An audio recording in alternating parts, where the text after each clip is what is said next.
Hello, magandang hapon mga lalabs, mga vayots, magandang gabi Pilipinas, Luzon, Visayas, and Mindanao at sa mga kapwa ko din po OFWs around the world. Hello, good morning at magandang tanghali po sa lahat.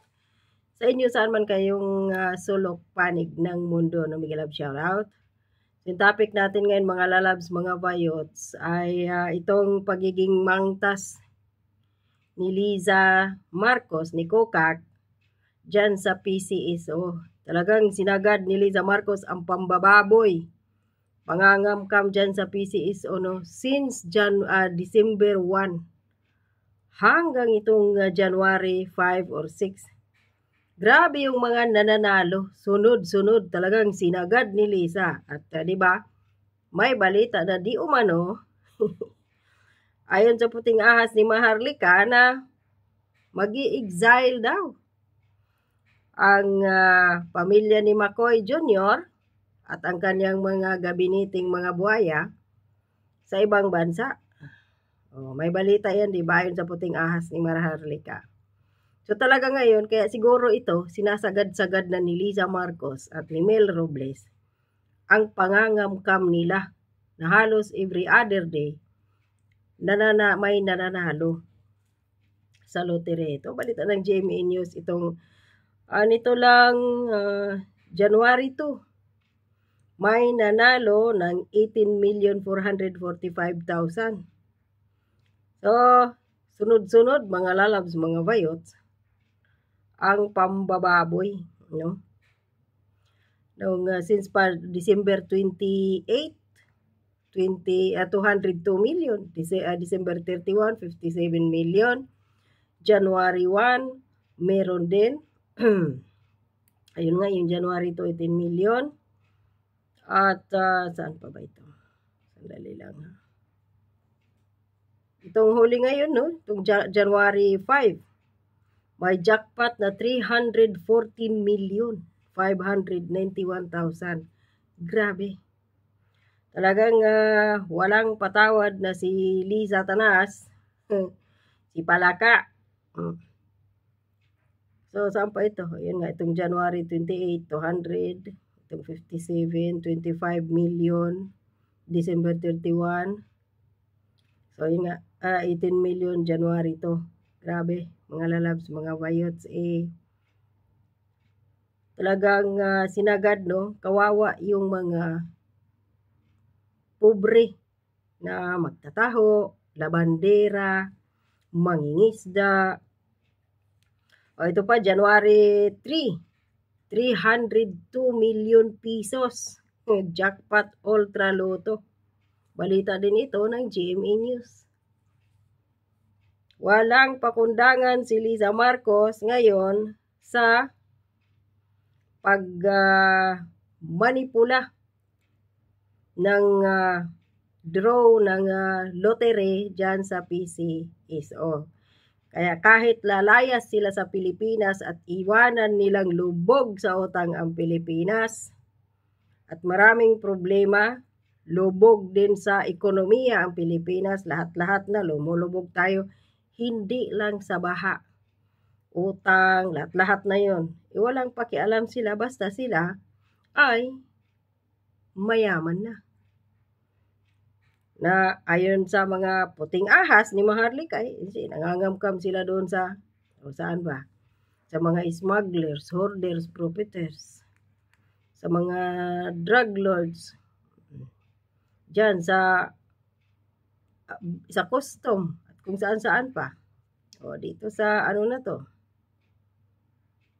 January 1, 57,000 ang Megaloto. Basta every other day. Sunod-sunod ang panalo ni Liza Marcos at ni Mel Robles dahil sama-sama nga daw silang babangon muli para magiging milyonaryo.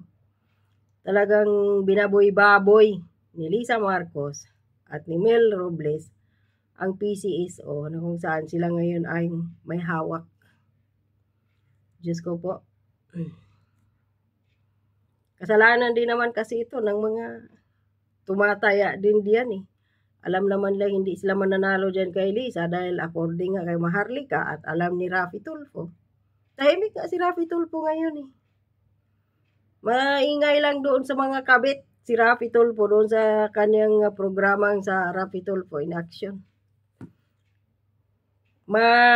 Matapang lang si Raffy Tulfo pagdating doon sa mga pulis, mga sundalo, na nirereklamo ng kanilang mga jowa na binuntes, kasalanan din nila, bumukaka sila. Bakit sila nagpaturjak na hindi pa sila kasal? O yun. Binuntes, tapos tinakbuhan. May kanta yan sa Bisaya Sala sa babae nga nung ano ba yun?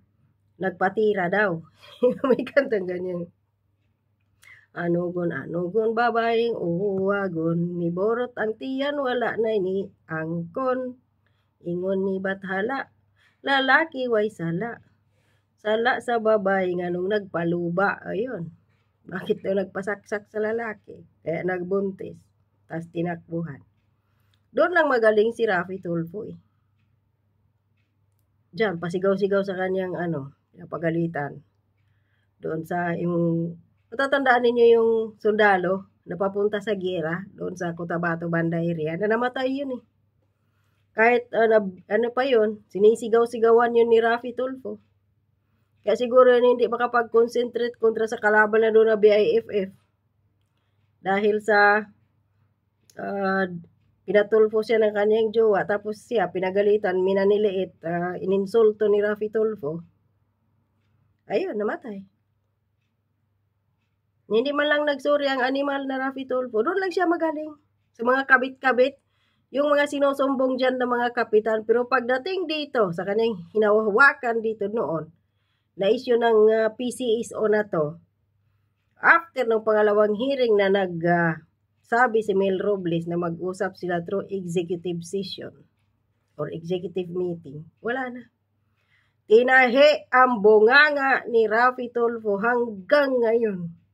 Hindi niya nga mapabulaanan ang binulgar ni Maharlika through sa kanyang puting ahas na si Raffy Tulfo ay tinahi ni Mel Robles at ni Liza Marcos ang bunganga sa halagang 1 billion pesos.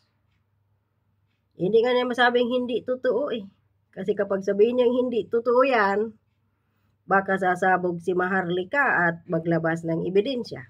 Kaya tahimik si Raffy Tulfo. So tahimik ngayon si Raffy Tulfo sa issue dito ng pambababoy ni Liza. Dahil bakit? Siya yung inaalagaan ngayong black horse ng Marcos at saka ni Romualdez sa 2028 pangharang o parang kay BP Sara para sa presidential election. Kaya kunwari tahimik siya ngayon. Wala na Mauungkat din yung kanyang pagiging toll fraud kapag tatakbo siyang senador. Kagaya ni Erwin ngayon. Naungkat. Napag-alamang butakal pa ang animal. Manyak. Mga napag-alaman ngayon, mga durobo ang mga Tulfo. Diba? So, ayun lang mga lalabs, mga bayots. Anong masasabi ninyo sa walang habas na pag-atake ni Kokak ngayon sa PCSO? Talagang mangtas. Nagiging mangtas si Liza Marcos ngayon sa pera ng mga mananayang pobre. At hindi lang siguro yung pobre. May mga mamayayaman din yan, mga middle class na gusto din yumaman pa, kaya tumataya, tapos wala kasi may makina di umano, si Liza Marcos na nagmamanipula ng pagbobola ng lotere dyan sa PCSO. So ayan, hanggat buhay sila, kaya ayaw na nilang umalis sa Pilipinas May executive order si Bongbong Marcos na 81 dahil bakit? Tatanggalin nila si BP Sara bilang pagka-vice presidente at abolish ang OVP. Kaya na ginawa ni Marcos Sr. At after that, magmarsyalo sila. Magdeklara si BBM ng marsyalo para sila na yung mananatili sa Pilipinas. Talaga namang yung pagiging gahaman abot hanggang sukdulan, mayroon din kayong tawag dito, may ending din kayo dahil si Marcos Sr. ganun din siya May ending din or may katapusan ang kasamaan.